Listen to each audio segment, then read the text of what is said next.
ರಾಜ್ಯದಲ್ಲಿ ಅಕ್ಕಿ ದರ ದಿನದಿಂದ ದಿನಕ್ಕೆ ಏರ್ತಾನೆ ಇದೆ. ಬಡವರಂತೂ ಅನ್ನ ಮಾಡೋಕ್ಕೂ ಭಯ ಪಡುವಂತಾಗಿದೆ.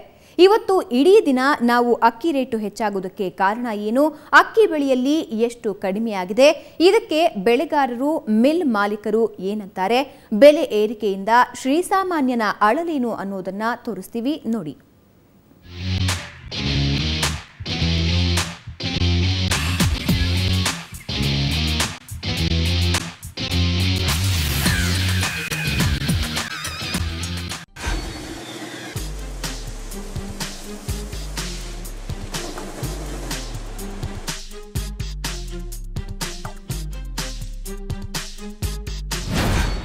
ಅಕ್ಕಿ ರೇಟ್ ಕೇಳಿದ್ರೆ ಕಕ್ಕಾಬಿಕ್ಕಿ, ಭಯ ಹುಟ್ಟಿಸುತ್ತೆ ಬಾಸ್ಮತಿ ರೈಸ್ ಬೆಲೆ. ನುಚ್ಚಕ್ಕಿ ಬೆಲೆಯಲ್ಲೂ ಭಾರೀ ಏರಿಕೆ. ಅಕ್ಕಿ ರೇಟ್ ಕೇಳಿದ್ರೆ ಬದುಕೋದ್ ಹೇಗಪ್ಪ ಅನ್ನೋ ಯೋಚನೆ ಕಾಡುತ್ತೆ. ಈಗಾಗಲೇ ಪೆಟ್ರೋಲ್, ಡೀಸೆಲ್, ಹಾಲಿನ ಬೆಲೆ ಏರಿಕೆಯಾಗಿ ಸಾಮಾನ್ಯ ಜನರ ಜೇಬು ಖಾಲಿಯಾಗ್ತಾ ಇದೆ. ಇದರೊಂದಿಗೆ ಈಗ ಅಕ್ಕಿ ರೇಟು ಕೂಡ ಏರಿಕೆಯಾಗ್ತಲೇ ಇದೆ. ಇದು ಜನರಿಗೆ ಗಾಯದ ಮೇಲೆ ಬರೆ ಕೊಟ್ಟಂತಾಗಿದೆ. ಈಗಾಗಲೇ ಅಕ್ಕಿ ಬೆಲೆ 50 ರೂಪಾಯಿ ದಾಟಿ ಹೋಗಿದೆ. ಪ್ರಮುಖ ಅಕ್ಕಿಗಳ ಬೆಲೆ ಕಳೆದ ವರ್ಷ ಎಷ್ಟಿತ್ತು, ತಿಂಗಳ ಹಿಂದೆ ಎಷ್ಟಾಗಿತ್ತು, ಪ್ರಸ್ತುತ ದರ ಎಷ್ಟಿದೆ ಅನ್ನೋದನ್ನ ನೋಡೋದಾದ್ರೆ, ಚೆನ್ನಾಗಿರೋ ಒಳ್ಳೆಯ ಅನ್ನವಾಗೋ ಹಳೆ ಸೋನಾ ಮಸೂರಿ ರಾ ರೈಸ್ ಬೆಲೆ ಕಳೆದ ವರ್ಷ 1 ಕೆಜಿಗೆ 25 ರೂಪಾಯಿ ಇತ್ತು. ಕಳೆದ ತಿಂಗಳು 38 ರೂಪಾಯಿ ಆಗಿತ್ತು. ಈಗ 1 ಕೆಜಿ ಹಳೆ ಸೋನಾ ಮಸೂರಿ ಅಕ್ಕಿ ಬೆಲೆ ಬರೋಬ್ಬರಿ 52 ರೂಪಾಯಿ ಇದೆ. ಇನ್ನು ಸ್ವಲ್ಪ ಗಂಜಿಯಾಗೋ ಹೊಸ ಸೋನಾ ಮಸೂರಿ ಅಕ್ಕಿ ಅಂದ್ರೆ ಸ್ಟೀಮ್ ರೈಸ್ ಬೆಲೆ ಕಳೆದ ವರ್ಷ 1 ಕೆಜಿಗೆ 30 ರೂಪಾಯಿ ಇತ್ತು. ಕಳೆದ ತಿಂಗಳು 35 ರೂಪಾಯಿ ಆಗಿತ್ತು. ಈಗ 1 ಕೆಜಿ ಹೊಸ ಸೋನಾ ಮಸೂರಿ ಸ್ಟೀಮ್ ರೈಸ್ ಬೆಲೆ 40 ರೂಪಾಯಿ ಆಗಿದೆ. ಇನ್ನು ಬಡವರೇ ಹೆಚ್ಚಾಗಿ ಬಳಸೋ ದಪ್ಪಕ್ಕಿ ಬೆಲೆ ಕಳೆದ ವರ್ಷ 1 ಕೆಜಿಗೆ 17 ರೂಪಾಯಿ ಇತ್ತು. ಕಳೆದ ತಿಂಗಳು 25 ರೂಪಾಯಿ ಆಗಿತ್ತು. ಈಗ 1 ಕೆಜಿ ಹೊಸ ದಪ್ಪಕ್ಕಿ ಬೆಲೆ 27 ರೂಪಾಯಿ ಆಗಿದೆ. ಇನ್ನು ಬಡವರೇ ಹೆಚ್ಚಾಗಿ ಬಳಸುವ ನುಚ್ಚಕ್ಕಿಯ ಬೆಲೆ ನೋಡೋದಾದ್ರೆ ಕಳೆದ ವರ್ಷ 1 ಕೆಜಿಗೆ 17 ರೂಪಾಯಿ ಇತ್ತು. ಕಳೆದ ತಿಂಗಳು 22 ರೂಪಾಯಿ ಆಗಿತ್ತು. ಈಗ 1 ಕೆಜಿ ನುಚ್ಚಕ್ಕಿ ಬೆಲೆ 27 ರೂಪಾಯಿ ಆಗಿದೆ. ಇನ್ನು ಬಾಸುಮತಿ ಅಕ್ಕಿಯ ಬೆಲೆ ನೋಡೋದಾದ್ರೆ ಕಳೆದ ವರ್ಷ 1 ಕೆಜಿಗೆ 60 ರೂಪಾಯಿ ಇತ್ತು. ಕಳೆದ ತಿಂಗಳು 70 ರೂಪಾಯಿಗೇರಿತು. ಈಗ 1 ಕೆಜಿ ಬಾಸ್ಮತಿ ಅಕ್ಕಿ ಬೆಲೆ ಬರೋಬ್ಬರಿ 75 ರೂಪಾಯಿ ಆಗಿದೆ. ನೋಡಿದ್ರಲ್ಲ, ಅಕ್ಕಿ ಬೆಲೆ ಕೇಳಿದ್ರೆ ಕಕ್ಕಾಬಿಕ್ಕಿಯಾಗೋದು ಖಂಡಿತ.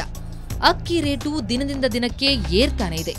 ಜನ ಅನ್ನ ತಿನ್ನೋಕೆ ಯೋಚನೆ ಮಾಡಬೇಕಾದ ಸ್ಥಿತಿಯಲ್ಲಿದ್ದಾರೆ. ಸದ್ಯಕ್ಕಂತೂ ಈ ಬೆಲೆ ಇಳಿಕೆಯಾಗುವ ಲಕ್ಷಣವೇ ಕಾಣಿಸ್ತಿಲ್ಲ.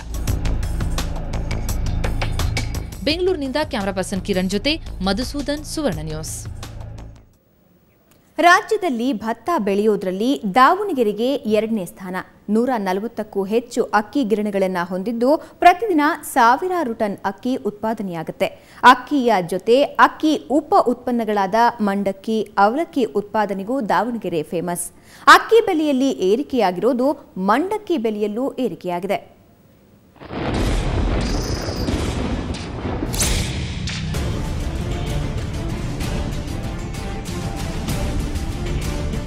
ದಾವಣಗೆರೆ ಜಿಲ್ಲೆಯಲ್ಲಿ ಭದ್ರಾ ಡ್ಯಾಂ ನೀರು ಹರಿದ ನಂತರ ಇಲ್ಲಿನ ಜನಜೀವನದ ಚಿತ್ರಣವೇ ಬದಲಾಗಿದೆ.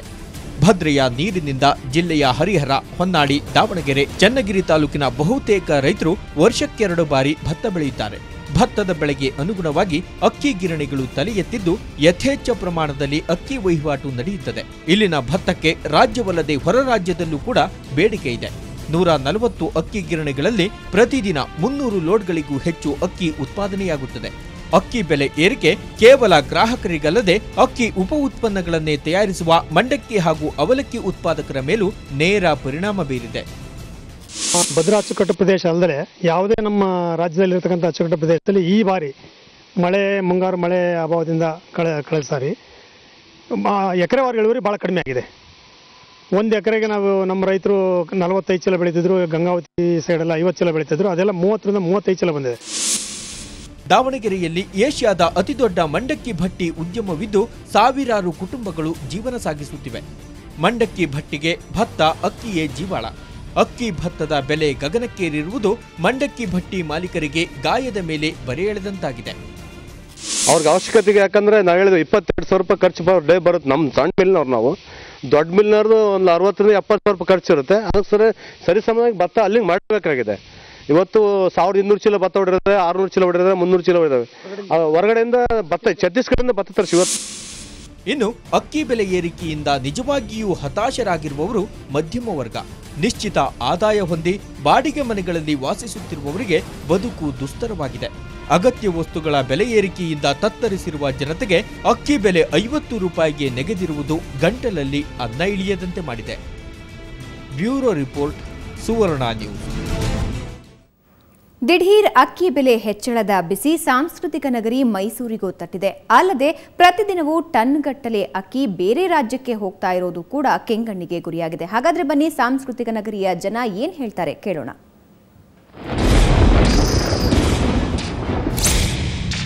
ಪೆಟ್ರೋಲು, ಡೀಸೆಲ್, ಗ್ಯಾಸ್ ಬೆಲೆ ಹೆಚ್ಚಾಯಿತು. ಈಗ ತಿನ್ನುವಂಥ ಅನ್ನಕ್ಕೂ ಕೂಡ ಸಂಕಟ ಎದುರಾಗಿದೆ. ಅಕ್ಕಿ ಬೆಲೆ ಒಂದೇ ತಿಂಗಳಲ್ಲಿ ಗಗನಕ್ಕೇರಿದೆ. ನಾನೀಗ ಮೈಸೂರಿನ APMC ಯಾರ್ಡ್ನ ಅಕ್ಕಿ ಅಂಗಡಿನಲ್ಲಿದ್ದೇನೆ. ನೀವು ಇಲ್ಲಿ ನೋಡ್ಬೋದು, ಇಲ್ಲಿ ಸುಮಾರು 80 ಬಗೆಯ ಅಕ್ಕಿಗಳನ್ನು ಡಿಸ್ಪ್ಲೇ ಮಾಡಿದ್ದಾರೆ. ಇವೆಲ್ಲವೂ ಕೂಡ ಬ್ರ್ಯಾಂಡೆಡ್ ಅಕ್ಕಿಗಳು. ಸೋನಾ ಮಸೂರಿ ಅಕ್ಕಿ, ಇದ್ರ ಬೆಲೆ ಏನಂದರೆ ಒಂದು 10 ರಿಂದ 15 ರೂಪಾಯಿನಷ್ಟು ಹೆಚ್ಚಾಗಿದೆ. ಚೂಡಿ, ಇದ್ರ ಬೆಲೆ ಕಳೆದ 1 ವರ್ಷದ ಹಿಂದೆ 36 ರೂಪಾಯಿ ಇತ್ತು. 1 ತಿಂಗಳ ಹಿಂದೆ 39 ಇತ್ತು, ಆದರೆ ಈಗ 52 ರೂಪಾಯಿ ಆಗಿದೆ. ಅದೇ ರೀತಿ ಬಸವೇಶ್ವರ ಅಕ್ಕಿ, ಅದರ ಬೆಲೆ ಕಳೆದ 1 ವರ್ಷದ ಹಿಂದೆ 36 ರೂಪಾಯಿ ಇತ್ತು, 1 ತಿಂಗಳ ಹಿಂದೆ 38 ಇತ್ತು, ಈಗ 50 ರೂಪಾಯಿ ಆಗಿದೆ. ಅದೇ ರೀತಿ ಆದಿತ್ಯ, ಜ್ಯೋತಿ, ಈ ರೀತಿ ಎಲ್ಲ ಬಗೆಯ ಸೋನಾ ಮಸೂರಿ ಅಕ್ಕಿಗಳು ಕೂಡ ಅಕ್ಕಿಯ ಬೆಲೆ ಹೆಚ್ಚಾಗಿದೆ.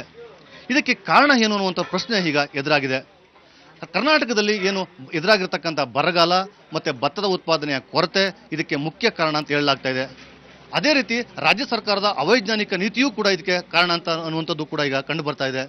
ಇತ್ತೀಚೆಗೆ ಬಂದಂಥ FTA ಇರ್ಬೋದು, ಮತ್ತು ಕರ್ನಾಟಕ ರಾಜ್ಯದಿಂದ ಬೇರೆ ಬೇರೆ ರಾಜ್ಯಗಳಿಗೆ ಏನು ರವಾನೆ ಆಗ್ತಾ ಇರ್ತಕ್ಕಂಥ ಭತ್ತ ಇರ್ಬೋದು, ಅಕ್ಕಿ ಇರ್ಬೋದು, ಇದರ ಮೇಲೆ ನಿರ್ಬಂಧ ಇಲ್ಲದಿರುವಂಥದ್ದು ಕೂಡ ಈ ಬೆಲೆ ಏರಿಕೆಗೆ ಕಾರಣ ಅಂತ ಹೇಳಲಾಗ್ತಾ ಇದೆ. ನಾನೀಗ ಏನು ಅಂಗಡಿಯ ಮಾಲೀಕರಿದ್ದಾರೆ ಅವ್ರನ್ನ ಪ್ರಶ್ನೆ ಮಾಡ್ತೀನಿ. ಸರ್, ರೇಟೆಲ್ಲ ಹೇಗಿದೆ ಸರ್? ಈಗ ರೇಟೆಲ್ಲ 1 ತಿಂಗಳಿಂದ ಜಾಸ್ತಿ ಆಗಿದೆ ಸರ್. ಕಳೆದ ಸರಿ ನಮ್ಮ ಒಂದು ಏನು ನಮ್ಮ ವ್ಯಾಪಾರ ಇದರಲ್ಲಿ ಇನ್ನು ನೋಡದೇ ಇರೋಂಥ ರೇಟು 1 kgಗೆ 10 ರಿಂದ 12 ರೂಪಾಯಿ ಜಾಸ್ತಿ ಆಗಿದೆ. ಇದಕ್ಕೆ ಪೂರ್ಣ ಹೊಣೆ ಸರ್ಕಾರನೇ ವಹಿಸ್ಕೋಬೇಕಾಗುತ್ತೆ. ಯಾಕೆಂದರೆ ಈ ರೀತಿ ರೇಟ್ ಜಾಸ್ತಿ ಆಗೋದಕ್ಕೆ ಏನು ಕಾರಣ ಸರ್? ಮೊದಲನೇದು ಮಲ್ಟಿನ್ಯಾಷನಲ್ ಕಂಪನಿಯವರಿಗೆ ಪರ್ಮಿಷನ್ ಕೊಟ್ಟಿದ್ದು, ಮತ್ತು FTA ಏನು ಇಂಪ್ಲಿಮೆಂಟ್ ಮಾಡಿದ್ರು ಅದು ಒಂದು ಕಾರಣ. ಹೊರ ರಾಜ್ಯಕ್ಕೆ ಯಾವುದೇ ನಿರ್ಬಂಧವಿಲ್ಲದೆ ಪ್ರತಿನಿತ್ಯ 500 ರಿಂದ 600 ಲಾರಿಗಳಷ್ಟು ಅಕ್ಕಿ, ಭತ್ತ ಮತ್ತು ಇತರ ಪದಾರ್ಥಗಳು ಹೋಗ್ತಾ ಇರೋದ್ರಿಂದ ನಮ್ಮಲ್ಲಿ ಈ ಥರ ಹಾಹಾಕಾರ ಸೃಷ್ಟಿಯಾಗಿದೆ. ಇದು ಸರ್ಕಾರ ಈಗ ಯಾವುದೇ ಥರವಾದ ನಿರ್ಬಂಧ ನೀವು ವಹಿಸಲಿಲ್ಲ ಅಂತಂದರೆ ಮುಂದೆ ನಮಗೆ ಡಿಸೆಂಬರ್ವರೆಗೂ ಯಾವುದೇ ರೀತಿಯ ಭತ್ತಗಳು ಎಲ್ಲಿಂದನೂ ಬರೋದಕ್ಕೆ ಸಾಧ್ಯ ಇಲ್ಲ. ಮುಖ್ಯವಾಗಿ ಏನಂದರೆ ಈ ಭಾಗದ ಏನಕ್ಕಿ ಚೂಡಿ ಇರ್ಬೋದು, ಬಸವೇಶ್ವರ ಇರ್ಬೋದು, ಈ ಅಕ್ಕಿ ಕರ್ನಾಟಕದ ಯಾವ ಭಾಗಗಳಲ್ಲಿ ಬರ್ತಾ ಇತ್ತು, ಎಲ್ಲಿ ಕೊರತೆ ಎದುರಾಗಿದೆ ಸರ್? ಸರ್, ರಾಯಚೂರು ಮತ್ತು ಬಳ್ಳಾರಿ, ಸಿರುಗುಪ್ಪದಿಂದ ಬರುವಂಥದ್ದು ಇದು ಏನಾಗಿದೆ, ನಮಗೆ ಯಾವಾಗಲೂ ಆಂಧ್ರದಿಂದ ನಮಗೆ ಭತ್ತ ಬರ್ತಾ ಇರೋದು, ಆಂಧ್ರಾಗೆ ಭತ್ತ ಹೋಗಿದೆ, ಇವತ್ತು ಆಂಧ್ರಾಗೆ ಅಕ್ಕಿ ಹೋಗಿದೆ. ಈ ಎಲ್ಲಿಂದ ಬರ್ತಾ ಇತ್ತು ಅಲ್ಲಿಂದ ಹೋಗಿರೋದ್ರಿಂದ ಈ ಹಾಹಾಕಾರ ಸೃಷ್ಟಿಯಾಗಿದೆ. ಇದಕ್ಕೆ ಸರ್ಕಾರ ಈಗಲೂ ಸಹ ನಿರ್ಬಂಧ ಹೇರಿದ್ರೆ ಇದೇ ರೀತಿಯಲ್ಲಿ ಇನ್ನು ಮುಂದೆ ಹೆಚ್ಚಿನ ಬೆಲೆ ಆಗದಂಗೆ ಇರುತ್ತೆ. ಇಲ್ಲದೇ ಇನ್ನು ಕೆಲವೇ ದಿನಗಳಲ್ಲಿ 60 ರೂಪಾಯಿ ತಲುಪೋದ್ರಲ್ಲಿ ಯಾವುದೇ ಸಂಶಯ ಇಲ್ಲ ಸರ್. ಈ ರೀತಿಯಾಗಿ ಏನಂದ್ರೆ ಅಕ್ಕಿಯ ಬೆಲೆ ಗಗನಕ್ಕೇರ್ತಾ ಇದೆ. ಇದಕ್ಕೆ ಸರ್ಕಾರದ ಅವೈಜ್ಞಾನಿಕವಾದಂಥ ನೀತಿಯ ಕಾರಣ ಅಂತ ಹೇಳಲಾಗ್ತಾ ಇದೆ. ಅದರ ಎಲ್ಲ ಪರಿಣಾಮ ಇವತ್ತು ಬಡವರ ಜನಸಾಮಾನ್ಯರು ಇವತ್ತರ ವರ್ಣಿಯನ್ನು ಹೊರಬೇಕಾಗಿದೆ, ಸಂಕಷ್ಟವನ್ನು ಎದುರಿಸಬೇಕಾಗಿದೆ. ಮೈಸೂರಿನಿಂದ ಕ್ಯಾಮರಾಮನ್ ನವೀನ್ ಜೊತೆ ಸೋಮಶೇಖರ್, ಸುವರ್ಣ ನ್ಯೂಸ್. ರೈತರೇನೋ ಅಕ್ಕಿ ಬೆಳೀತಾರೆ, ಗದ್ದೆಯಲ್ಲಿದ್ದ ಭತ್ತಕ್ಕೆ ಎಷ್ಟು ಬೆಲೆ, ಅದರ ಬೆಲೆ ಮಿಲ್ಗೆ ಹೋಗೋದ್ರೊಳಗೆ ಎಷ್ಟಾಗುತ್ತೆ, ಪಾಲಿಶ್ ಆದಮೇಲೆ ಅಕ್ಕಿ ರೇಟ್ ಎಷ್ಟಾಗುತ್ತೆ, ಹೀಗೆ ಯಾವ ಹಂತದಲ್ಲಿ ಅಕ್ಕಿ ಬೆಲೆ ಎಷ್ಟು ಜಾಸ್ತಿ ಆಗುತ್ತೆ ಅನ್ನೋದನ್ನ ನೀವೇ ಒಂದ್ಸಲ ನೋಡಿ. 1 kg ಭತ್ತಕ್ಕೆ ರೈತರಿಗೆ ಸಿಗೋದು 25 ರೂಪಾಯಿ. ರೈಸ್ ಮಿಲ್ ಮಾಲೀಕರು ತೆರಿಗೆ ಕಟ್ಟಿ ಕೊಂಡೊಯ್ಯುವಾಗ 30 ರೂಪಾಯಿ ಆಗಿರುತ್ತೆ. ಭತ್ತವನ್ನ ಅಕ್ಕಿ ಮಾಡಲು ತಗುಲುವ ಖರ್ಚು ಸೇರಿದ್ರೆ 35 ರೂಪಾಯಿ ಆಗುತ್ತೆ. ಪಾಲಿಶ್ಗೆ ತಗುಲುವ ವೆಚ್ಚ ಸೇರಿದ್ರೆ 1 kg ಅಕ್ಕಿ ಬೆಲೆ 40 ರೂಪಾಯಿ ಆಗಿರುತ್ತೆ. ಏಜೆಂಟರಿಗೆ ರೈಸ್ ಮಿಲ್ ಮಾಲೀಕರು ಕೊಡುವ ಕಮಿಷನ್ ಸೇರಿಸಿದ್ರೆ 45 ರೂಪಾಯಿ ಆಗುತ್ತೆ. ಹೋಲ್ಸೇಲ್ ಮಾರಾಟಗಾರರು 5 ರೂಪಾಯಿ ಲಾಭ ಪಡೆದ್ರೆ 1 kg ಅಕ್ಕಿ ಬೆಲೆ 50 ರೂಪಾಯಿ ಆಗುತ್ತೆ. ರಿಟೇಲ್ ಮಾರಾಟಗಾರರು 5 ರೂಪಾಯಿ ಲಾಭ ಇಟ್ಕೊಂಡು ಮಾರಾಟ ಮಾಡಿದಾಗ ಗ್ರಾಹಕರಿಗೆ 1 kg ಅಕ್ಕಿ ಬೆಲೆ 55 ರೂಪಾಯಿ ಆಗುತ್ತೆ. ಇನ್ನು ಅಕ್ಕಿ ಬೆಲೆ ಏರಿಕೆಗೆ ಕಾರಣ ಏನು, ಇದರಿಂದ ಯಾರು ಹೇಗೆಲ್ಲ ಲಾಭ ಪಡಿತಾ ಇದ್ದಾರೆ, ಬಡ ಜನರ ಅಳಲೇನು, ಪರಿಹಾರ ಏನು ಅನ್ನೋದ್ರ ಬಗ್ಗೆ ಸುವರ್ಣ ನ್ಯೂಸ್ನಲ್ಲಿ ಇವತ್ತು ಇಡೀ ದಿನ ಗಂಟೆಗೊಮ್ಮೆ ವಿಸ್ತೃತ ವರದಿ ಪ್ರಸಾರವಾಗಲಿದೆ. ತಪ್ಪದೇ ವೀಕ್ಷಿಸಿ. ಈಗ ಒಂದು ಬ್ರೇಕ್.